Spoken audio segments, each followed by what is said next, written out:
Royal Panorama ბაკურიანი გთავაზობთ ულამაზეს კომპლექსში სამსართულიან 150 კვადრატულ მეტრ საცხოვრებელ ბინას, რომელიც განლაგებულია 3 სართულზე და შიდა კიბით უკავშირდება ერთმანეთს.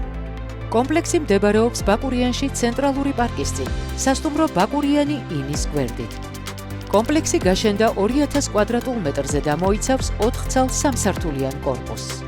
კომპლექსში გათვალისწინებული იქნება ყველა ტიპის საკომუნიკაციო ინფრასტრუქტურის მოწყობა, შემოღობილი კონტროლირებადი და მოწესრიგებული ტერიტორია, ეზოში მოწყობილი საბავშვო სივრცე, სკი დეპო, პარკინგი. კომპლექსში ძირითადი კარკასის სამუშაოები დასრულებულია. საბოლოოდ მშენებლობა დასრულდება 2025 წლის ზაფხულში. კომპლექსი შენდება გორაკზე, ტყის პირას, საიდანაც იშლება პანორამული ხედები ბაკურიანზე. ნუ გაუშვებთ შანსს შეიძინოთ ულამაზესი პროექტის ბინა Royal Panorama ბაკურიანის კომპლექსში საწყის ეტაპზე ყველაზე მისაღებ ფასად. დეტალური ინფორმაციისათვის დაგვიკავშირდით 555 522 022.